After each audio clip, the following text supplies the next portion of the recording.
आपके साथ रूप। जैसा कि आप देख रहे हैं कि कोरोना अपनी लहर छोड़ने का नाम नहीं ले रहा, थर्ड वेव आने वाली है। इसी बीच एक तरफ सियासी दंगल और दूसरी तरफ आम आदमी की कमर पर लात पड़ते हुए रुक नहीं रहे हैं लोगों को लगा नया इंसान आएगा तो चीज़ें अच्छी हो जाएंगी। नए इंसान के आते ही पेट्रोल की कीमतें जो है और वो और ज़्यादा बढ़ गई हैं।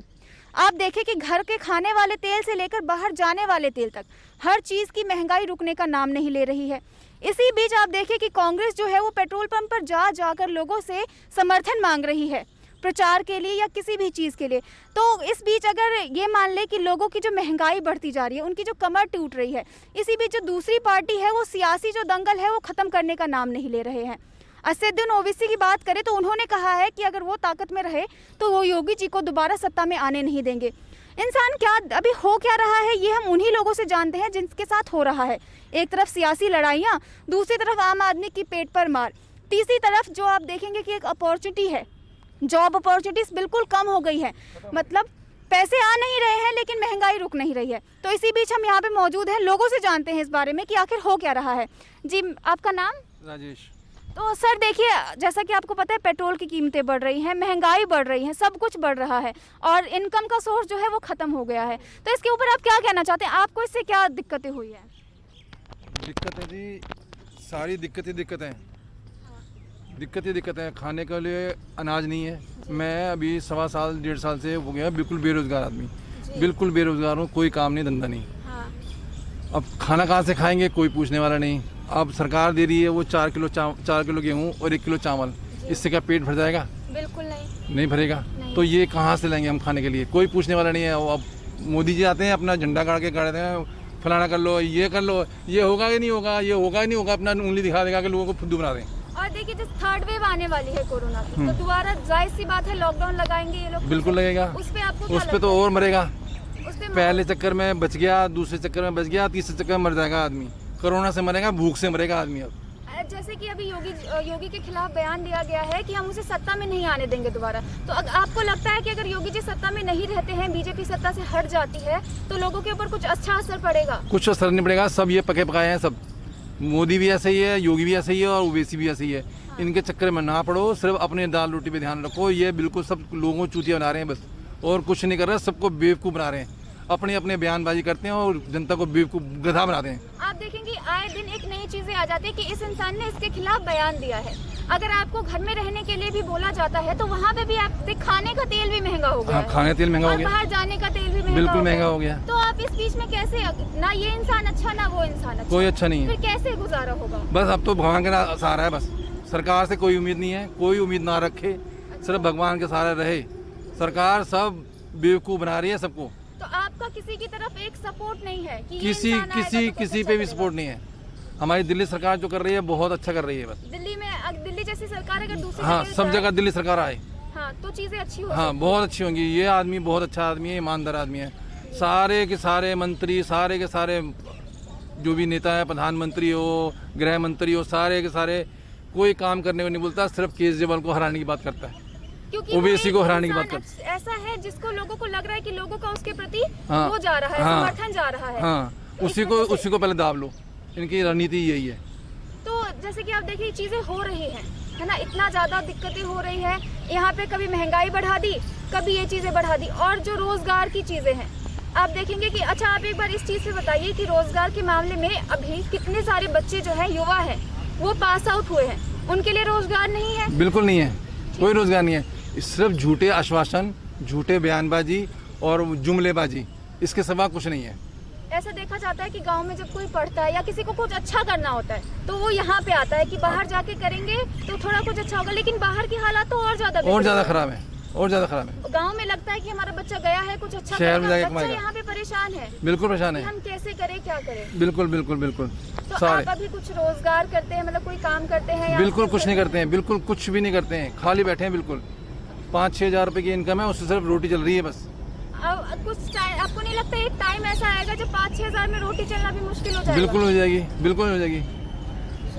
भगवान का सहारे जिंदा है हम तो, बस किसी का सहारा नहीं है, किसी का सहारा नहीं है। और कोई उम्मीद भी नहीं है, कोई उम्मीद नहीं है, कोई उम्मीद नहीं है, चीजें ठीक हो सकती है, कोई उम्मीद नहीं है। अभी कोई उम्मीद नहीं है। और आपको आपको नहीं लगता कि आम जनता की मुश्किलों को सॉल्व करने की जगह कि उनकी परेशानियां कम हो, इस जगह जो कांग्रेस है, बीजेपी है, ये आपस में लड़ाइयां करने में लगी हुई है कि हमें जिता दो, हमें जिता दो। हाँ। इस बीच में बिस कौन रहा है? आम जनता, आम आदमी। इनकी असली जो प्रॉब्लम है उन्हें कोई कम नहीं करता है। कोई नहीं कम करता। आपको ऐसा लगता है ये कि- दोनों एक तस्वीर के दो पहलू हैं, जी। एक तरफ कांग्रेस, एक तरफ बीजेपी।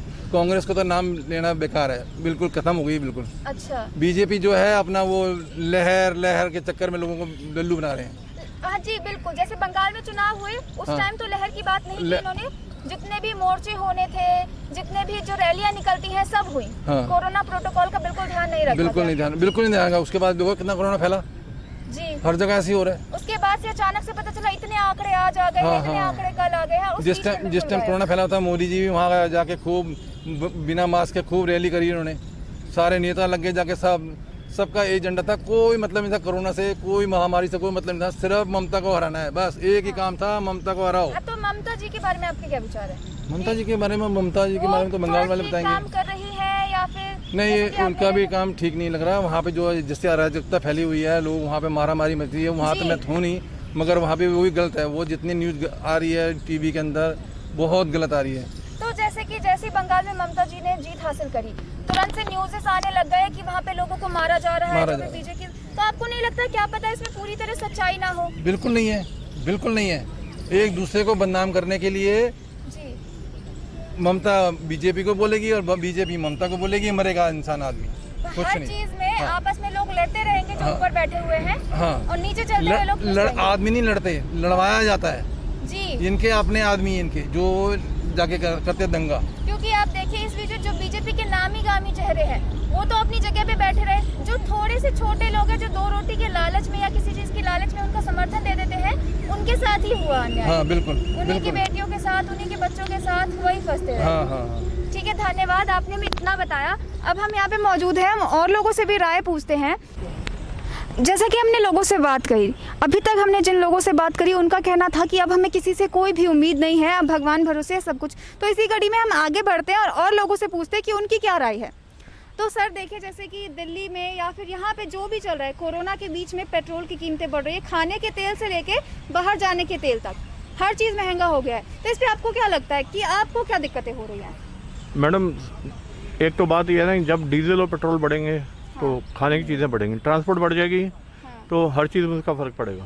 जी, तो उसका जो असर है वो हम लोगों के अंदर और आम आदमी के अंदर भी पड़ता है।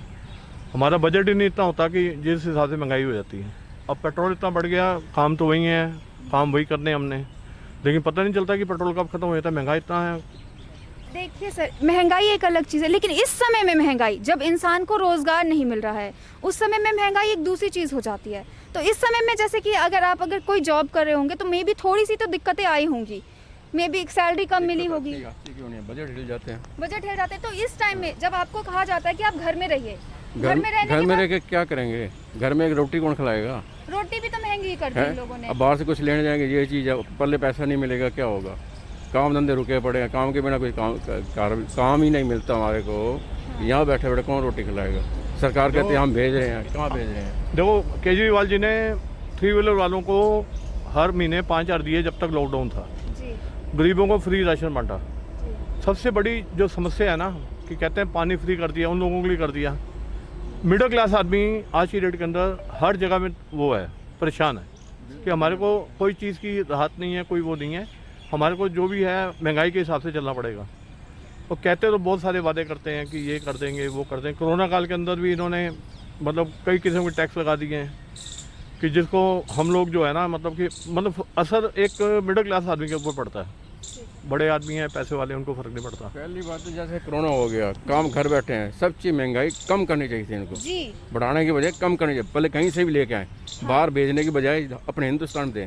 हमारा पेट काट के बाहर दिए जा रहे हैं, हम भूखे मर रहे हैं, बीमारी से मर रहे बच्चों को पालना चाहिए ना। हैं। अब वही तो बच्चे बता रहा हूँ, कितने जब महंगाई इतनी बढ़ाई जाए, कहाँ से दें बच्चों को? कुछ बच्चों की पढ़ाई है, उसकी फीस दो जी, कहाँ से निकालेगा फीस बंदा? पढ़ाइयाँ ऑनलाइन कर दी गई हैं, कॉपी किताब के खर्चे कम है, फीस मांग रहे हैं, लेकिन फीस कम नहीं करी गई है। फीस मांग रहे हैं, इतने दो तब बैठेंगे, हम देंगे, ऑनलाइन करवाएंगे। तो इस चक्कर में क्यों है, फायदा क्या? इस अभी असदुद्दीन ओवैसी ने ये कहा था कि अगर हमारे हाथ में रहा तो हम योगी को अब नहीं आने देंगे यूपी में। और अगर आप दूसरी तरफ देखिए तो योगी जी का यूपी में एक अलग दबदबा है।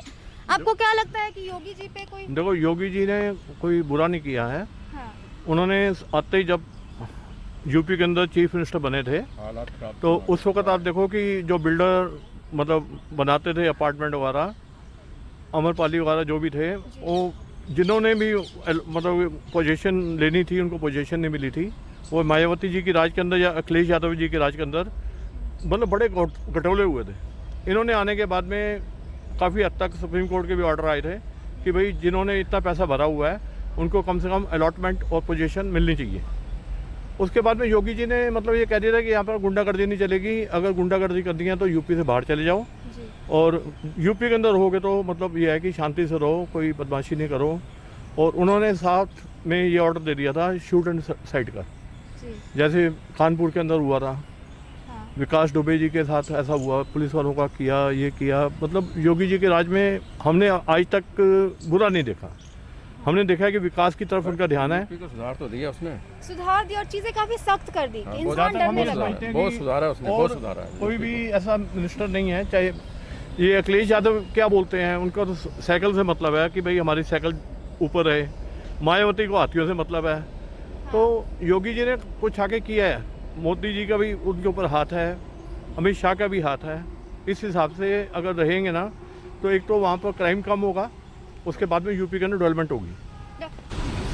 तो इसके अलावा अभी देखिए जो रवि किशन है उन्होंने ओवैसी के बारे में ये बात कही कि यहाँ से मारेंगे तो हैदराबाद तक दौड़ाएंगे। तो आपको क्या लगता है ये स्टेटमेंट किस हद तक सही है? देखो एक्चुअली ये डेमोक्रेसी है, इसमें ओवैसी जी को भी हम नहीं कह सकते, वो भी अगर पब्लिक से जीत कर आए हैं ठीक है। वो अगर कोई हमारे मतलब राम मंदिर के बारे में, अयोध्या के बारे में कोई गलत बोलते हैं या किसी और विषय में कोई गलत बोलते हैं तो ठीक है, उनको थोड़ा सा समझ के बोलना चाहिए कि अपने धर्म के अलावा अगर तुम दूसरे के धर्म में उछालोगे तो देखो हर आदमी को थोड़ा सा एक दिल से मतलब होता है। हम जब आपकी इज़्ज़त करते हैं तो आपको भी चाहिए कि हमारे और हर चीज़ की इज़्ज़त करें।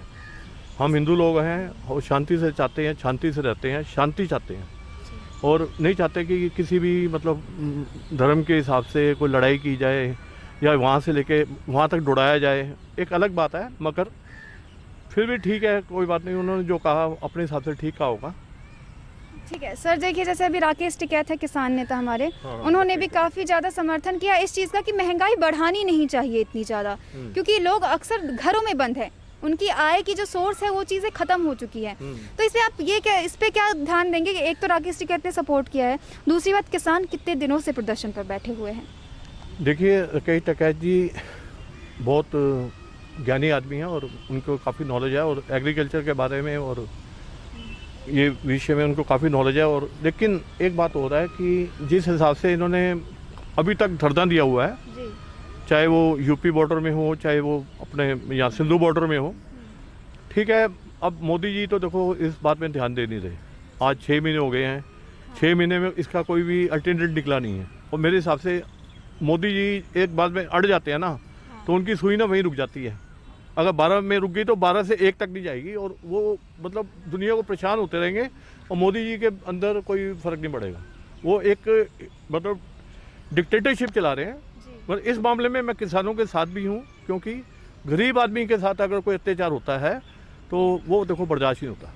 वो कई टिकैत जी हों चाहे बादल जी हों पंजाब के अंदर, यहाँ जो भी है वो लोगों की समर्थन के अंदर अपनी रोटियां सेकते हैं। उनको ये है कि भाई हमारा मतलब कि नाम चर्चा में आ जाए और ये लगे कि हाँ जी हमने जो समर्थन और वो धरने पे किसान बैठे हुए हैं हम उनके लिए बहुत कुछ करें। ठीक है, वो अपनी अपनी हर किसी को होती है कि भाई ठीक है हम मतलब पब्लिक के लिए बहुत कर रहे हैं, किसानों के लिए बहुत कर रहे हैं और हम मतलब सरकार के लिए लड़ रहे हैं कि इनका जो भी है वो ठीक हो जाए। मगर अब ये है कि अब राकेश टिकैत जी अब क्या कह सकते हैं जी, उन्होंने करना तो कुछ करके दिखाओ ना, कुछ आगे यूपी के अंदर डेवलपमेंट करो, हरियाणा के अंदर डेवलपमेंट करो और किसानों को सही रास्ते पर लेकर आओ कि अगर इतने लंबे धरने पर बैठे हुए तो तुम्हारा कैसे चलेगा, घर कैसे चलेगा, खेती कैसे होगी। किसान तो एक अन्नदाता है, अन्नदाता को अगर तुम बिठा दोगे धरने पर बिठा दोगे तो ऐसे बड़े नेताओं को चाहिए कि भाई जापान में भी हड़ताल होती है, वो एक काला बेल्ट बांध देते हैं, वो काम करते रहते हैं। यहाँ क्या है कि ये भड़काते हैं कि भैया बैठ जाओ, धरने पर बैठ जाओ। तो धरने पर बैठ जाएंगे तो दुनिया इनको लंगर लगाती है, दुनिया इनके साथ में लॉन्ड्री लगाती है, दवाइयाँ देती है। तो ये सिस्टम जो है हमारे तो समझ से बाहर है। तो आपको ऐसा नहीं लगता कि एक जगह जहाँ पे इन किसान 6 महीने से धरने पे बैठे हुए हैं, तब उन पर ध्यान नहीं दिया जा रहा, तो वो अगर एक काला पट्टा बांध लेंगे तब उनकी बात सुनी जाएगी? नहीं, बात तो नहीं सुनी जाएगी, लेकिन एक बात है ना कि प्रोडक्शन तो रुकेगी ना, खेती बाड़ी तो चलती रहेगी ना। प्रोडक्शन बढ़ेगी और ख़राब होगी, नहीं बिकेगी आगे। इतना माल बनाना हमने ज़्यादा बना दिया, वो नुकसान नहीं है। वो सरकार के तो वैसे जल्दी इतने प्रोडक्शन दे रहे हैं, इनकी मांग पूरी कर देते हैं। 26 जनवरी ने इनको ट्रैक्टर रेडी करने का एक इजाज़त दी गई थी दिल्ली पुलिस की तरफ से, लेकिन उसका भी इन्होंने बहुत ज़्यादा मिसयूज़ किया और पुलिस वालों को भी मतलब काफ़ी हद तक नुकसान हुआ। तो ये चीज़ें तो नहीं होनी चाहिए ना। कोई चीज़ अगर शांति के साथ तुम्हारे को बुला रहे हैं दिल्ली के अंदर कि भाई 26 जनवरी तुम आके ट्रैक्टर परेड करो, उसके बाद में तुम लाल किले में जाके अपना वो कर रहे हो, तो ये भी कोई हद तक शोभा नहीं देता। एक बहुत बड़ी कंट्री है इंडिया, इसका पूरे वर्ल्ड में नाम है और इसका नाम और बढ़ना चाहिए, ना कि इसका होना चाहिए, खराब होना चाहिए जी। क्योंकि हमारे कि अपने घर की बातें बाहर उछल के जा और हमारे जो पड़ोसी देश हैं, जो हमारे पड़ोसी देश है ना, तीसरा फायदा उठाएगा। पड़ोसी देश हमारे पाकिस्तान हो गया, चाइना हो गया, वो तो हमारी इस हिमाकत का ना फ़ायदा उठाते हैं। वो चाहते हैं कि यहाँ कर ऐसे दंगे चलते रहे और गवर्नमेंट भी ना चल पाए और मतलब हर आदमी मतलब यहाँ पर दुखी रहे। और इन चीज़ों को देखना चाहिए और इन चीज़ों को मद्देनज़र रख के हर बंदे को समझदारी से काम करना चाहिए कि कोई भी ऐसी हिमाकत ना करो जिसमें देश का नाम खराब हो।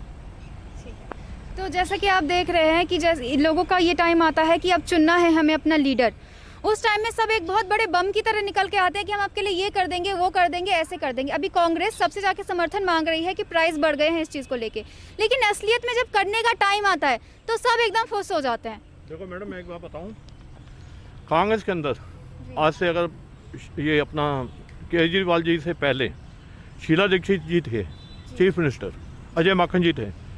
15 साल में स्टेट गवर्नमेंट में भी कांग्रेस का राज था और सेंटर में भी कांग्रेस का राज था। मनमोहन सिंह जी थे और सोनिया गांधी जी के निर्देश में काम चल रहा था। और उस वक्त जो दिल्ली की मतलब डेवलपमेंट हुई है ना, मतलब वर्ल्ड वाइड हुई है, मानता हूँ। लेकिन कहते हैं ना कि जितना तुम अगर सोचोगे ना कि भाई अपनी जेब बदलो, कहीं ना कहीं कॉमनवेल्थ गेम के अंदर भी हुआ होगा, लोगों ने देखा, पब्लिक तो आंखें बंद करके नहीं बैठती ना जी। उसके बाद में केजरीवाल जी आ गए, वो भी अन्ना हजारे जी आए, धरना देते थे, केजरीवाल जी ने भी धरना देने शुरू कर दिया। जो भी चलो इन्होंने झूठ सच बोला, उसके बाद में ये खड़े हो गए, पानी फ्री करेंगे, बिजली फ्री करेंगे, कैमरे लगा देंगे, ये कर देंगे, वो कर देंगे। हमारे लिए क्या, हम तो बिल दिए जा रहे हैं 5,000 उधर से। बाकी यही है कि यहाँ तो ऐसी है, पब्लिक जो है ना एक तरफ जब बढ़ती है ना भेड़ चाल में चलती है, उनको समझ नहीं आता कि क्या हो रहा है क्या नहीं हो रहा। कम से कम दिमाग भी यूज़ करना चाहिए। आप बता रहे थे बिजली बिल फ्री कर देंगे, तो उस पर क्या है, क्या जैसे कि आप बिजली बिल भरते हैं तो कोई कमी आई है, कोई राहत मिली है? मेरे तो बिजली के 4 गुना ज़्यादा बढ़ के आ रहे हैं। अब मैं कह रहा हूँ बिजली के बिल कहाँ काम हुए हमारे लिए। मेरे से कोई बंदा वो तो झुग्गी झोंपड़ी वालों को वही होगा, फ्री फंड मिल रहा है, पानी फ्री फंड, हमारे तो को बिल दे रहे हैं ना। ज़्यादा बढ़कर आ रहे हैं और इतना प्रेशर है ना हमारे ऊपर कि हम क्या बताएं आपको। हमारे को तो मतलब हर चीज़ में मतलब यहाँ तो कोई राहत है नहीं। मतलब राहत मिलती है जो बहुत एकदम बहुत गरीब है उन्हें थोड़ी राहत दे दी जाती है, उनको या फिर ऊपर जो उन्हें बीच वाला जो इंसान है मिडिल वो दब के रह जाता है हमेशा। वो दबता रहेगा। ना बिल भरो तब आपके बिजली काट देंगे, ना बिल भरो तो पानी काट देंगे, ना हाउस टैक्स भरो तो आपके घरों के चालान कर देंगे।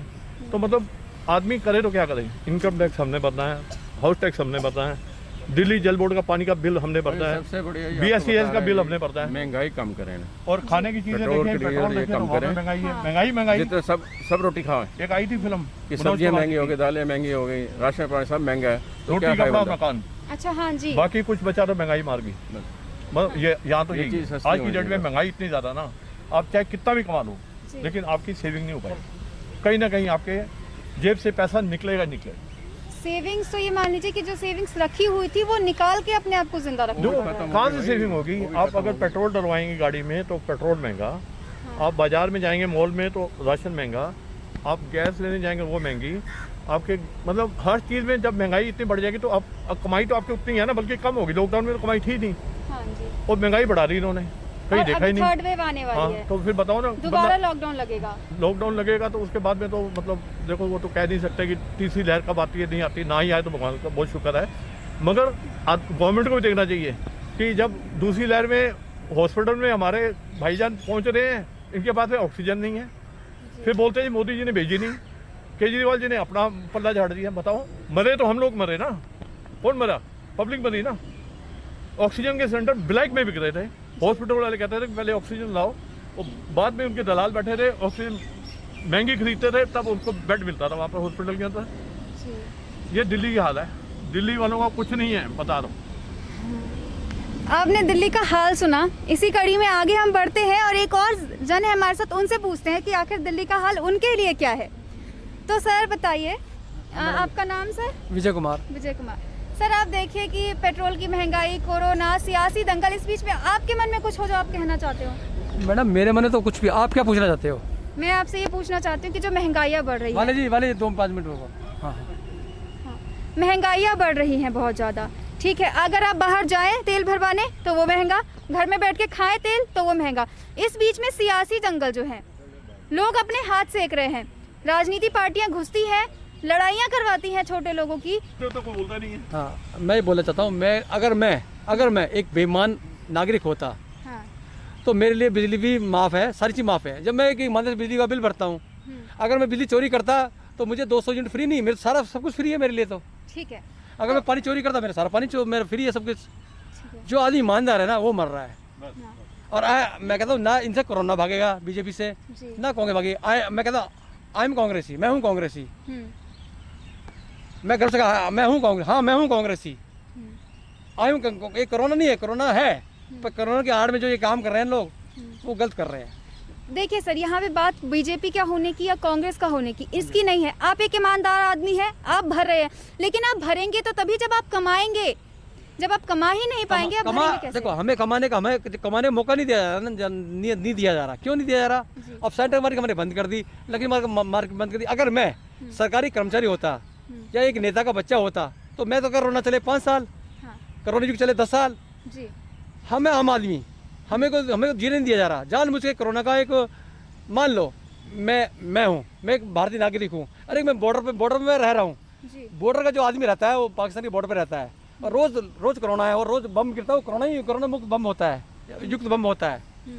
तो वो उन लोगों से गए, वो लोग फिर भी खाते कमाते हैं। हमें तो कोरोना का बम दिखा के हमें डराया जा रहा है, हमारी दुकान मत खोलो। ये बहुत गलत किया। कोरोना की आड़ में जो हमारे साथ गलत हो रहा है ना, अरे हम जिए मरे, कोरोना फैले। मोदी जी को चाहिए, किसी पार्टी को चाहिए कि हम हमारी दुकानें खोले, हम हमारा व्यापार करें, मिले जुले, हमारा वही व्यवहार हो, हमारे मंदिर खोले, हमारा मस्जिद खोले, सारा कुछ खोले, हमारा व्यापार खोले, सारा कुछ खुल जाए। अगर हम बीमार होते हैं तो वो मोदी जी देखेंगे, सेंटर देखेगा।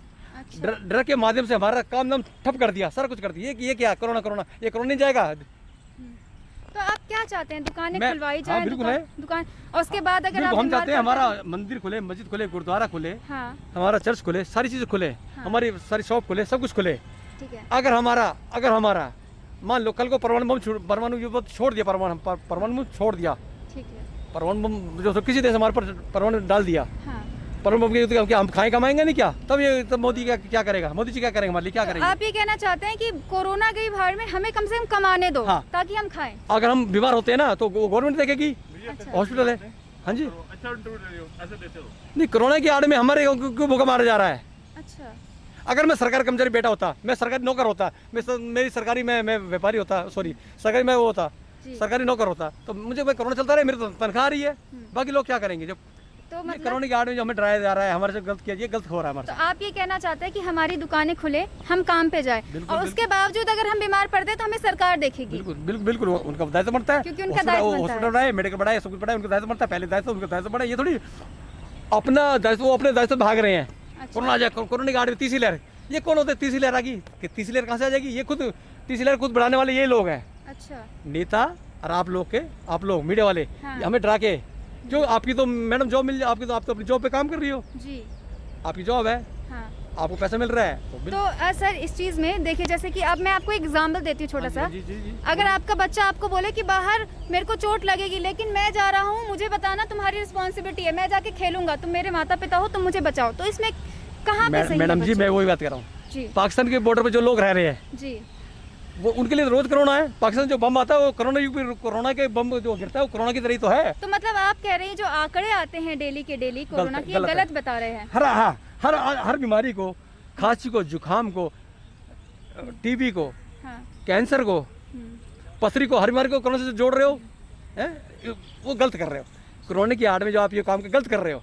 बॉर्डर पे जो गांव है, जो हमारी बस्तियाँ बसी हुई बॉर्डर पे, उनको वो अगर ऐसे वो डर जाएंगी तो अपनी दुकानें बंद कर देंगी, खेती बंद कर देंगी। ये कोरोना के भय दिखा रहे हैं हम लोगों को।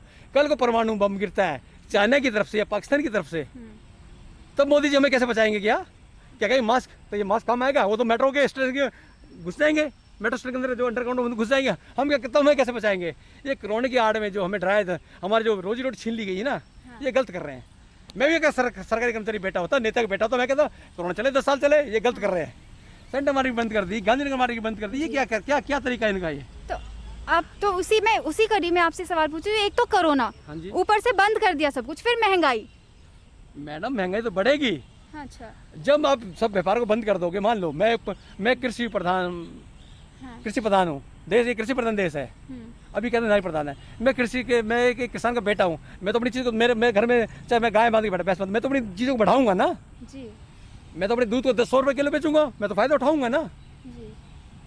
नहीं, ये जो कोरोना की आड़ में जो खेला हो रहा है, ये गलत हो रहा है। तो मतलब आपका कहना ये है कि सारी चीजें अलग, कम से कम हमें जीने के लिए हमें कमाने दो। बिल्कुल। कोरोना क्या कोरोना है? ये तो रोना है। लेकिन ये एक ऐसी बीमारी है ना सर, जो छूने से तो आप ये कहना चाहते हैं कि ये गलत आंकड़े दिखाए जा रहे हैं? सीधी बात। मैडम जी देखो जी, भारत देश के अंदर छूने से गले मिले, हम गले मिलते हैं, ईद पे मिलते हैं, होली मिलते हैं, गले मिलते हमारी बीमारी, मंदिर मस्जिद गुजार बनने से हमारी बीमारी हल हो जाए क्या?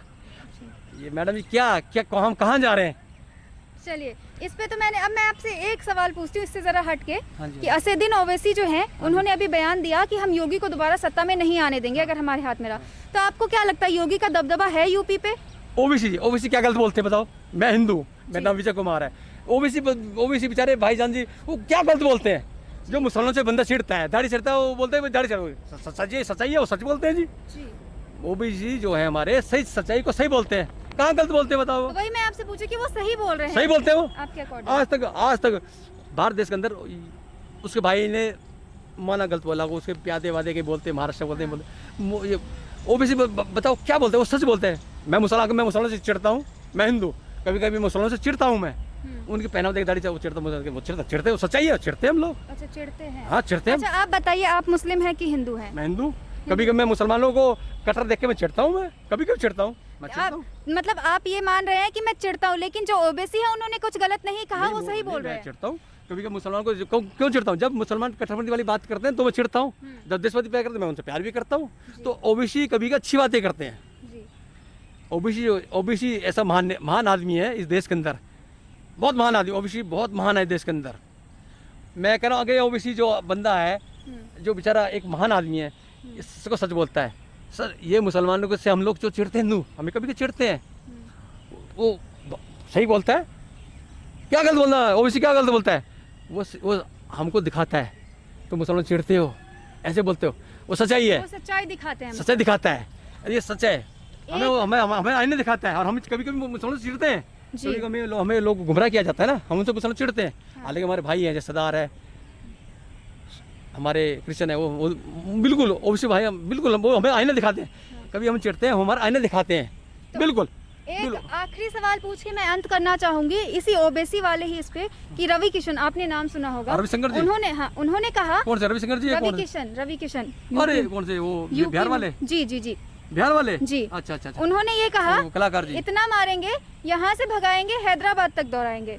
ये जो स्टेटमेंट दी है उन्होंने, आपको किस हद तक ठीक लगती है? अरे हैदराबाद ने तो हमें ना हिंदुस्तान दे दिया जी। सरदार पटेल जी ने हैदराबाद वालों, उन्होंने हमारी मान ली, हमारी बातें मानी है। हम उनका एहसान फरमाता है, हम उनका एहसान मानते हैं। ओबीसी अपनी जगह बहुत बढ़िया है, वो तो उसी एक्शन का रिएक्शन बताते हैं। हम कभी मुसलमान चिढ़ते हैं, जाने अनजाने चिढ़ते हैं, पर हमारा प्यार एक रहेगा, हमारा भारतवर्ष एक रहेगा। ओबीसी बहुत अच्छे आदमी है, हमें ऐसे ओबीसी इस देश में 10 होने चाहिए, ताकि हम डरते रहे और हमारा प्यार बना रहे। ओबीसी अकेले हैं। मतलब जब लड़ाइयों की बात आती है तो धर्म को भी नहीं छोड़ते हैं ये लोग। जो हमें सच्चाई दिखा रहा है, हमें वो गलत लगता है। ये बताओ, मैं प्रधानमंत्री मोदी जी की बात करता हूँ जी। ये सीए का चक्कर आया था अभी। मोदी जी बोलते हैं कि पाकिस्तान का कोई मुसलमान यहाँ नहीं आएगा। अच्छा। बांग्लादेश का नहीं आएगा, मानते हैं, ठीक है। मगर जो हमारा रोहिंग्या भाई है, वो हमारे आने चाहिए ना। जी। वो बेचारे हैं, वो बेचारे वो ना बांग्लादेश के ना पाकिस्तान के, वो हमारे आने चाहिए। जी रोहिंग्या मुसलमानों को यहाँ आने का हक होना चाहिए। जी जैसे हिंदुओं को सदारों को है हक, वैसे ही रोहिंग्या मुसलमान हमारे भाई वो बेचारे लाचार हैं, वो ना पाकिस्तानी है ना वो बांग्लादेशी, बेचारे वो आने चाहिए। वो मीन अगर बांग्लादेशी हमारे आ जाते हैं, ये भी आ जाते हैं, हमारे भाई हैं, वो निकले तो हमारे देश के अंदर सही है ना वो लोग। जी तो ये भी ये जो है ना मोदी जी ठीक है उनका, मोदी जी गलत है, हर महीने मोदी जी गलत, बहुत गलत है। ये जो दंगा हुआ दिल्ली प्रदेश में, दंगा हुआ ये जी क्यों नहीं रोके? इन्होंने कराया, जानबूझ ने कराया, हाँ कराया इन्होंने। ये अब हमारे ये गृह मंत्री थे हमारे, क्या इनका क्या नाम है जी, मैं भूल जाता हूँ, अमित शाह जी, जी उन्होंने टपोरी वाली भाषा ये हाँ। वहाँ बजे वहाँ करे वो करे, क्या ऐसी बातें करी, इनको शोभा देता है इन बातों को। आपने सी वाले बंदे क्यों बैठने दिए? ठीक है सीए ठीक है, कोई भी पाकिस्तानी नागरिक यहाँ नहीं आएगा। हाँ रोहिंग्या मसला हमारा बेचारा मसला वो हमारा आ सकता है, जी जैसे हिंदू आ सकता है, सिख आ सकता है, रोहिंग्या मसला हमारा बेचारा आ सकता है, शरण ले सकता है। ये मानवता के नाते है। हर जगह मोदी जी सही नहीं है, गलत है मोदी जी। बाकी आप जानो, आपका काम जाने। अब ख़त्म करें, अब एक मैं एंड कर देती, ठीक है ना। तो देखिए, जैसे कि आपकी बातें मैंने जहाँ तक सुनी, मुझे ये लगा कि जो आंकड़े दिखाए जाते हैं डेली के डेली, ये आपको डराए जा रहे हैं दिखाने के लिए। अगर आप किसी सरकारी कर्मचारी में होते तो आपको ये शिकायतें नहीं होती, क्योंकि आपका पैसा आता, आप आराम से घर में बैठते, आप काम करते। मैडम जी हमारा बहुत बड़ा देश है, बांग्लादेश से, नेपाल से, श्रीलंका हमारा बड़ा देश है। पूरे देश के मीडिया में पूरे देश के आंकड़े दिखाते हैं, इतना ये फैल गया, इतनी बीमारी फैल गई, इतना आ गया, ये डरा रहे हमें डराया ना जाए, हमें खाने कमाने का मौका दिया जाए, कि गवर्नमेंट का बनता है। ऐसे तो हम बॉर्डर पे सारे लोग भाग के आ जाएंगे, सर हमारा फौज भाग के आ जाएगी, कोरोना डर के, फौजी बम के डर से भाग के आ जाएगी, बॉर्डर के लोग भाग के आ जाएंगे, हमें डराया ना जाए। ये हमारे डराना में बिल्कुल गलत है, हमें खाने कमाने दिया जाए। अगर हम कोरोना में कुछ ना बीमारी है या नहीं है, जो भी है, इसका मुकाबला सेंट्रल गवर्नमेंट से मुकाबला करेगी, सेंट्रल गवर्नमेंट से मुकाबला करेगी, वो हमारा इलाज करवाएगी, वो करेगी, हम नहीं करवाएंगे, वो करेगी गवर्नमेंट करेगी सारा मुकाबला। हम बीमार हैं तो उनका फर्ज बनता है, हम अपने दुकानों को हम बंद नहीं रखेंगे, हमने कारोबार बंद नहीं रखेंगे हैं। अगर मैं भी कोई दिल्ली पुलिस का अफसर होता, नेता का बेटा होता, सर कर्मचारी, मैं कहता कोरोना चलने दो, 10 साल चलने दो, यहाँ भूखे मरने की नौबत आ रही है। जी सर, तो वही मैं ख़त्म करती हूँ। आपकी बात मैं समझ गई मैं कि हमें इनका कहना है कि हमें दुकानें खोलने दो, उसके बाद हम बीमार पड़ेंगे तो हमें आप संभालो। मतलब बच्चे बाहर जाएंगे, कोई दिक्कत होती है तो माँ बाप संभालेंगे। ये कब तक चलेगा, ये कब तक चलेगा? जी, और दूसरी बात इनका कहना है, गवर्नमेंट को रिस्क लेना पड़ेगा, होली दिवाली मिलना, गवर्नमेंट को रिस्क लेना पड़ेगा जी। अपना फंक्शन है तो कर रहे हैं, हमारा फंक्शन, आम पब्लिक फंक्शन तो कोरोना फैल जाएगा, ये गलत कर रहे हैं ना। दूसरी तरफ ये कहते हैं कि ओबीसी जो है वो बिल्कुल सही कह रहे हैं, और अमित शाह को बोलने की तमीज नहीं है। वो जिस पद पे बैठे हुए हैं, वो जैसे बात करते हैं वो बिल्कुल ठीक नहीं है, टपोरी वाली लैंग्वेज करते हैं, वो बात करते हैं।